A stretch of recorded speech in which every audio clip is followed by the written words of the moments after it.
Yes, amawulire gakagwawa Mukama wa Bunyoro essaawa ya kakati we twogerera munnange mbu yandibanga kapuuti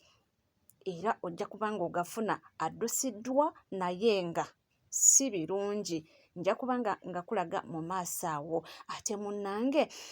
emboozi waliwo ebizuuse lwaki Rema Namakula yayawukana Evelyn Namulondo okusinziza ku mboozi eno mulimu Dr. Hamza mulimu ebintu by'ensimbi ojja kubanga obifuna si byange naye ojja kubanga mbikutuusaako mu bujjuvu bannange ensonga za Haji ne Hajjat bannange biwanvu naye nga tujja kubanga tubiwawa bit by bit tumale tutuukirize ensonga eno ate bambalidde wayuswa mu fumbiro munnange tuli ku NCK TV nkugamba kimu nti mukwano gwaliyo nga tuna subscribinga kekade subscribinga ringinga that notification bell sharinga likinga tweyongereyo omukama gafa busa omukama wa Bunyoro essaawa eno wenjogerera amawulire agavaayo si birungi Solomon gafa busa eyo n'omukama wa Bunyoro naye nga amawulire agavaayo si malungi era basobodde okuba nga bamuddusa mu ddwaliro emitala w'amayanja naye agavaayo galaga nti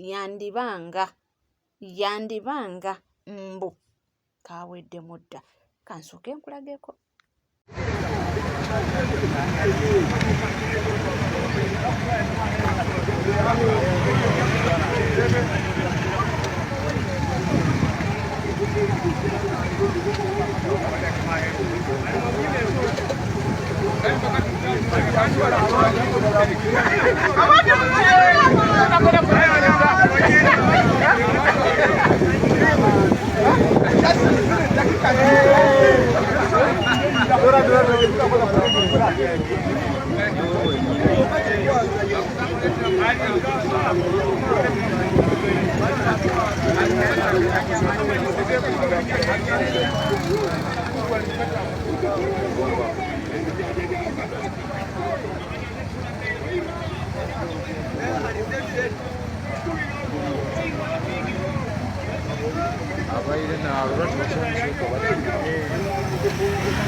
okimanyira kusana ali awo oxygen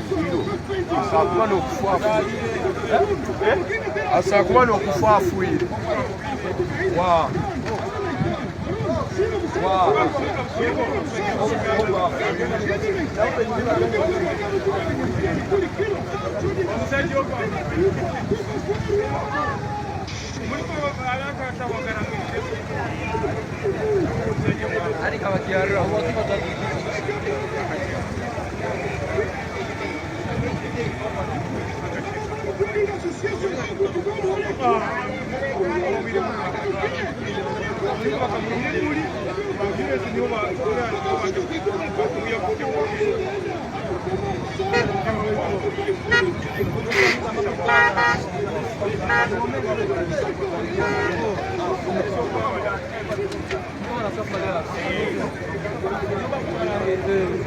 kusinziira ku mawulire agaliwo galaga nti zibadde essaawa nga 4 nga zigenderera okuba nga ziwera essaawa 5 ebintu nebisoba naye nga amawulire gabadde gayitiŋŋana emabegakawo nti embeera mwali si nnungi era ne batuuka okugamba nti nali manyi nze nti oba yatwalibwa dda kumba abadde akyaliyo era mbu zibadde essaawa ezo zenjogeddeko nnyawo nga zigenda kuwera 5 bwetyo ennyonyi neerandinga wali ku Boma Ground mu Masinde Municipality awo nno omukulu n'abanga addusibwa mu ddwaliro emitala w'amayanja afune obujjanjabi naye mbu ebisigadde nja kubanga mbibawa katweyongere n'amawulire ag'enjawulo bannange esitoole ya Rema Namakula ne Evelyn Namulondo bannange mukimanyi Evelyn Namulondo yava mu Uganda era essaawa ya kakati ali UK gyagenda okubanga anoonya oba gyagenda okubanga munnange akuba ku kyeyo naye bitandise okubanga bizuuka mpola mpola kakati sitole yiino mbu mulimu Dr. Hamza. Ddala kiki ekyayawula ababiri bano? Nsonga ya ssente ng'engabana yagaana, baateesa buli muntu akole ebibye, oba omu yafuna obuggya ku munne, oba nsonga za muntu wa wansi. Igwe munnayuganda, kiki ky'oyiga ku booluganda bano ababiri, Evelyn Namulondo ne Rema Namakula? Era basobola batya okwawukana nga omu tayogera na munne, tayagala na kumanya ebifa ku munne? Namulondo yagenda bugenzi ku kyeyo ng'alaba akuze, oba? Bannayuganda, bino bigambo byange. Bw'oba ng'osobola okwawukana n'omwana wa nnyoko, bw'oba ng'osobola okwawukana n'omwana wa kitaawo, ng'ate mu butuufu mwakulira mu lubuto lwe lumu, era mwava mu ntumbwe y'emu, nga mugenda na kuziikibwa ku kijja kye kimu, naye ne mwekyawa, ate olwo gw'osisinkanye obukulu, bw'abeera ng'omwana wa nnyoko asobola okukubeerako n'obuggya, abamu ne batuuka n'okupangira baganda baabwe babasibe, babatte, ne babaloga, ne babakolako buli kika kya ffujjo, ate olwo omuntu gw'osisinkanye obukulu. Sibagamba nti ku bano kuliko eyakola munne ekikyamu, nedda, nze nkuwa kye bayita preamble. Ekyamazima, Evelyn Namulondo yayawukana ne Rema, era Eva ali Bungereza mukazi wattu, naye kati anoonya mpapula ezimusobozesa okubeera e Bungereza. Saagala nno mulowooze nti buli muntu yenna agenda ku kyeyo aba alemereddwa Uganda. Nedda, ayinza okubeera nga apimyemu n'alaba nga ate eno gy'addukidde we wasingako. Evelyn Namulondo ali Bungereza ku kyeyo, naye tebakyayogera ne Rema, era tebakyakolagana. Si gwe mulundi ogusoose okwawukana, gubadde guno gwakusatu kati. Ogwasooka baayawukana, omukyala Rema Namakula, oyo omukyala omuyimbi, n'abagatta, era ne baddamu ne baawukana, era bambi omukyala oyo Namakula Rema n'addamu n'abagatta. Kati ku guno ogwokusatu kyabadde kibi nnyo, naye abamu bagamba nti dokita w'omuyimbi nti yalya sumbuusa ya Nnaalongo, omuyimbi n'amanya, era ne balwanagana, era Namakula okugezaako okubagatta nga baddiŋŋana, naye ng'omu takyesiga munne, buli muntu yeekengera munne. Olwo nno lugambo sirina bukakafu, naye abalala bagamba byanfuna.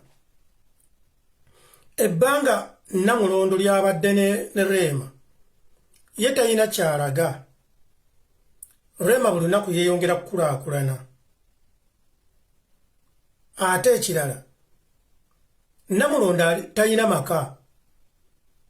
ye Rema ali maka ge. Namulondo ng'alaba ng'asigadde emabega, awo nno ansa weeri. Abantu bannayuganda balina omululu, abantu ba Uganda balina omululu. Ye bw'abeera ng'akola ssente, alowooza azikola ku lulwe, tatunuulira circumstances ezimusobozesezza okukola ssente ezo, tebatunuulira ku bayambi baabwe. Rema Namakula akoze ssente, naye ng'ate ssente azikoze nnyo ng'ali mu environment ennungi ne mukwano gwe gwe yeesiga Namulondo. Eno abazungu kye bakola, ateeka munne ku musaala so sigamba nti amukwatira olwayagadde n'amanya munne nti alabirira Reema atambula ne Reema akuuma Reema naye naye afuna omusaala olwo nno kiyambako wadde muli ba mukwano kubanga n'oli naye aba muntu kati Reema Namakula abadde obusente bwawa Namulondo nga bulinga kumuyamba n'amukwatira olumu n'amukwatira y'abiri n'amukwatira y'ataano oluvannyuma lw'omwezi oba lw'emyezi kati awo gubeera mululu ate nga bannayuganda bonna kyekyo naye singa obeera ne munno nga Reema bw'abadde ne Namulondo n'amanya nti atilisiti buli mwezi jja muwangayo $1.5 Namulondo agutwala nga mulimu naye wano mukazi wattu naaba atalise kiwa abalabanga ayamba ate nga jjukira buli ekibeerawo babadde bamulabanga hawusigaalo yakwata ensawo za Reema kuba Reema gwe yeesiga yakwata amasimu yakutula ddiiru ate nga bamu bagamba n'okuva ewa Kenzo era Namulondo ddiiru yagirimu n'okukonekitinga ku dokita Namulondo yagirimu kati omuntu bw'ati aba asaana bwe bakuwa omusaala gw'oyimbidde nga bakuguza okuyimba nti $4,000,000 kwatako $1.5 buli we bakuguze ogiwe munno kubanga wadde gw'obeera oyimbye yeggwe sita naye environment y'abantu babiri omukazi natta emyaka gye yandibadde afumbiriddwamu kubanga alabirira mukwano gwe Reema ate era Reema tomunenya kuba si ye yamuyita kaakati ono yabazeemu n'alaba nga obudde bugenze yes obudde badde bumuyiseeko ng'ali mu byekijega agenda okulaba nti Reema yatutteko Namulondo out yamugulira Reema atutteko Namulondo mu restaurant baati buli kimu ebintu bwe bityo bibeera bikozza omuntu nze nno muli ndowooza nti Namulondo yatta obudde bungi era abayimbi abakyala mwegendereza obutatta budde Namulondo atutta emyaka giri mu 10 nga gyonna agiyiye omukazi kati oba osanga yali badde kati azaddeyo abaana be babiri oba yali badde ali mu maka ne bwafuna omusajja we nga talina ssente ne batandika naye abadde mu kino nti nkuuma Reema agenza okuzukuka ng'obudde buyise kyokka ye Reema yeeyongera kugaggawala waliwo abayimbi abalala ennaku ezo nalaba Bebekulu yagula emmotoka n'agiwa maneja we omuvubuka maneja we ng'amaze naye emyaka nga 15 n'amugulira ekirabo ky'emmotoka n'akimuwa awo munno obeera omukozesezza kiba kisaana omuyimbi yenna oba omuntu yenna akola bizinesi kiyambiwo muteeke ku musaala yamanyi sente ze z'omuwadde agenda zikola mukyo obeera ng'omuwadde ekirabo nga Bebekulu beyagulira maneja w'emmotoka ebeere just a token of appreciation so Namulondo watta ebiseera bingi naye sikunenya kubanga liwo abantu bangi abalwawo okutegeera okula mu myaka naye okutegeera kutono naye kirungi never late kaakati kankusabe Namulondo n'abaana mwenna abawala okutambula n'omugagga tofuuka mugagga amazima gobeera ogamanyi Namulondo abadde addayo eri gy'apangisa ono ng'asula mu bbangalu Namulondo ng'addayo eri nga yeezinga ng'anoonya abayaaya abanaamulyamu ono ye ng'alina dokita era ekiseera kituuse reality n'etuuka oyo gw'oli naye ayinza okukutambuza n'akusabira visa ne mugenda America naye nkozesa obwongo bwo so nze ekyokwawukana okw'abana ababiri nkiwagira ng'omuzadde kuba ne Namulondo yeetaaga okutegeka future ye naye ate kyesiwagira kwe kwawukana obubi naye ate bwe babeera nga beboogera nga bituufu kisaana kibeerewo kubanga olaba oyawukana na mwana wa nnyoko naye ate gw'osanze obukulu Namulondo emyaka gy'olimu ogisse nnyo mukwano naye Reema Namakula abeera wa kisa kwatayo a very big reasonable amount of money oziwa omuwala ono omukyalo ono ojja kubanga okoze butuufu naye nga mufune ekyokuyiga toweeyabululizanga omuntu 100% weerekeremu akako ke bayita katwekisize nava kalangaalo Emitiana Rema Namakula, I love you. Abange mwandigambye mbunza asala omugambo naye ndowooza mibuulidde si bigambo byange ate bannange ensonga za Hajjat ne Sheikh ate nga zifuukidde akabasa ffe twagala mazima naye munnange nga we nabagambye nti byandifundikira nga Hajjat kimulidde Bwino yeeyongedde okuvaayo. Siyingira mu kisenge ky'abaana ne bwe mba nali nti ekyenkomako kuba bazuukusa olunzi ate nalwo siyingira mu kisenge kyabwe kuyimirira ku mulyango n'okoowoola hanaati muzuukuke musaale n'azuukuka n'ayita banne n'abazuukusa nabo ne bakola ki ne bazuukuka sisaalira mu ddiiro eva nsaalira mu kisenge okiwulidde yeggwe wali ompuliddeko nga nzuukuka ne ŋŋenda okusaala n'ompulira mu kigo nga naaba mba musiraamu ki naye ekirungi alhamdulillah nannyini nsooga yennyini agambye kasita agambye sikolanga ki sibeerangako naye singa abadde akikugamba nti yali akikoze nali nkikozeeko ekyo twaligenze mu kirala naye ekyo alhamdulillah naye mbadde nkusaba obukakkamu kyekisinga obugumiikiriza kikulu ensonga zikwate mu mbeera ey'ekikulu gy'onaakomya okugamba nti oyagala oweebuule ensi oweebuula zadde lyozadde kuba abaana tojja bajjawo nti taata waabwe oli maama waabwe ate abo abaana bakula bagenda kukulira mu kifaananyi ekyo ng'okintaddeko ng'enziro ng'okinsiize ng'enziro omwana ayogera ebyo juzi wamunsindikira nejjo we natuuka ekiro wamala okumpalabula by'owalabula najja nansanga mu ddiiro nansaba ssente za tripu kosajjo lwali lwa 6 wamala okumpalabula by'owalabula najja nansanga mu ddiiro naŋŋamba dadi nsaba ssente za tripu ne mubuuza mami wo wamugambye naŋŋamba mami namuganda naŋŋamba nzije ŋŋambe leero ku makya nkedde zikola ki zibawa oba kisegedde era naawe nga tusaggambye nkikugambye luvannyuma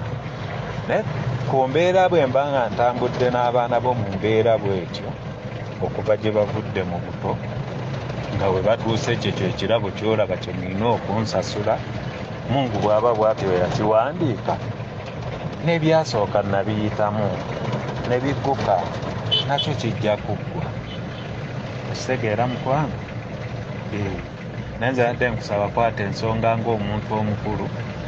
ate ojjukire nti kyonna kyoyagala okuteekawo oweebuula nze oweeweebuula n'abaana baffe ekyo kintu tekikulira mu matu ga mwana enkya nkomawo nti ewaka omwana nga ndaba ngenda mulaba ntya nga tunulagana ntya nabo nga oli mu bateeka mu bigambo bye bityo kwogera bigambo bwe bityo ajja tukule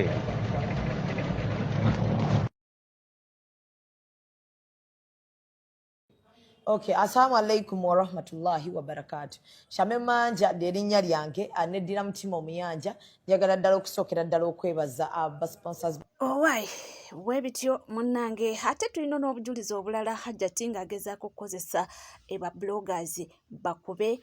sick. The lady came to me ku WhatsApp yananga laptop bampadde namba yo omusajja yakwata omwana wange ne mugawo kakasa nga bwomanyi wowulira ekigambo okukwata mwana emotions zirinya zalinyirawo ne mugamba mpe ebbaluwa za poliisi nga ebbaluwa za poliisi nenzisomamu kati munaye nga ffe ababugumizibweko omuntu gwe bakutte forcefully ripoti ya poliisi erina wali eri byeraga nti waliwo okukakibwa waliwo alina bruises eziraga nti bamukwata omukazi nga wali ripoti eraga nti omwana ali just sexually active naye nga tewalaga nti waliwo forceful what entrance kati nenzirayo katono nensoka ntuna nga emotion ziri wagulu omukazi kasita yampa ebintu ebyo nempulira nga njagala kukola video nemwogamba mpeteze ekifaananyi ky'omusajja akisindise naye nga nina kyenneesabira nga naakajja ku intaneti kuno neŋaayi katonda wange terukeera ng'olunaku nga bumpadde eddoboozi nenkeera ku makya nenyonoona obulamu bw'omuntu nga biyise ku mikono gyange kati mba nkyagirawo neewagala ntegeka tripod nkole vidiyo amagezi ne gatta mungu wange olw'okuba gwemuga nti munnange ayi allah wange mbuli kyemba ngenda okola nkulembera nemekeera nkya kwonoona olwo bagenda okumpa emmiri ku ensi yange kati nengaa naye kansooke mala okukubira ku ki omukazi yangaa waliwo ofiisi ali mu keesi eyo nengaa kansooke nkubire ku musirikale ono nemukubira omusirikale watuukira okukubira mu bintu ebituli bo baba balina kye bategedde nangamba ebintu ebyo bizibu biri complicated biki nengamba kasita omusirikale yatandika okundaga nti ebintu abirinamu embalabe nenga kaŋŋamba omukazi ampa enamba y'omusajja nemugamba ku namba y'omusajja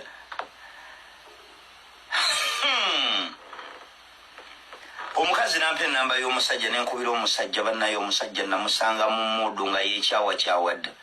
namuganze ndi munnamawulire bampeereza wanene ensonga zo zituuse ku mmeeza yange baŋŋamba omukyala yaŋŋambye wakwata omwana lwe ŋambi munyonyola byonna naŋŋamba mukube mawulire ze nabikoowa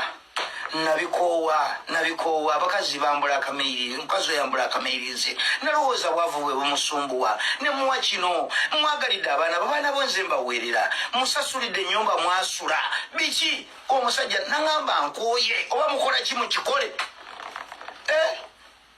kati yali agenze mpulire sayidi eri oba n'oli aŋŋamba nti owaye ebintu bivuvu betonjogera kankuweeyo akasente omusajja yagamba bugambi oba mubiwaayo mubiweeyo nkooye ng'omusajja yenyiye nensooka nkomawo ewo omukyala mbawe eddoboozi ly'omukazi kye yaŋŋamba nga inna kaida kunna azimu enkwe zaabo bangu ebintu byabo bigendako mpola si bangu if a woman decides to be malicious muganda wange byebyo bannaffe ate nga munnange maama mukyotala ali wano atabukidde wayisa mufumbira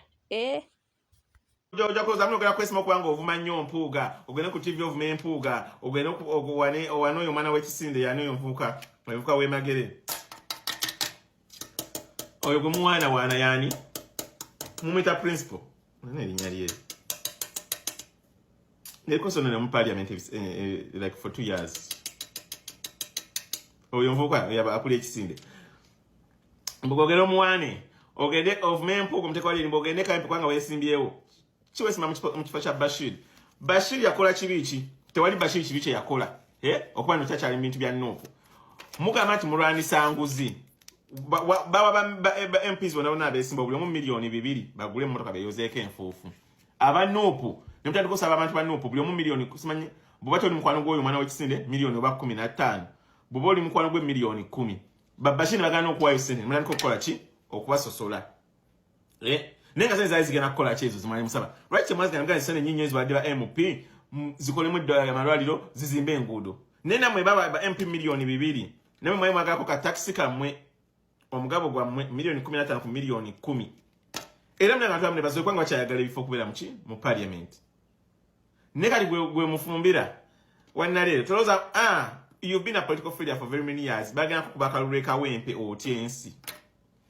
munyago abakoma bayinza okukawa munyago ne batakakuwa anti ekawempe si basiru bawe gwe omuntu azze kwanga ovuma nnyo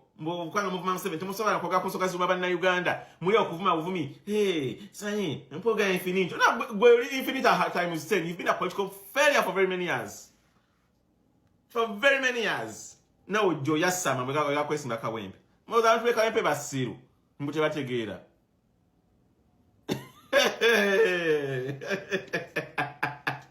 fe mutusesa bagenda kukuba akalulu ogenda kawulira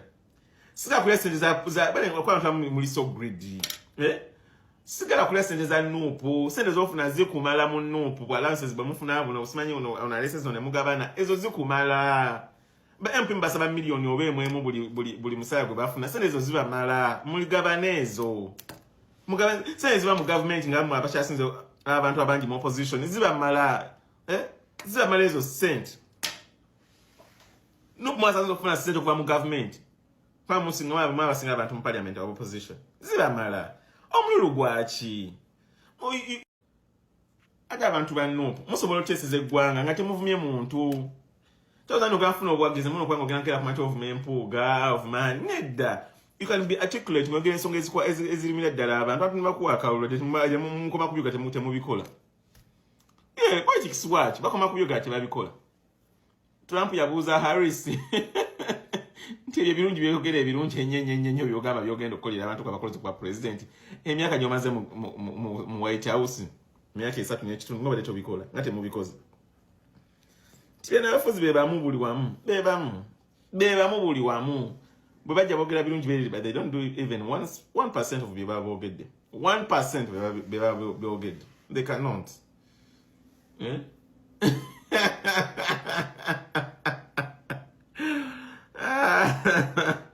I want to say Saradia.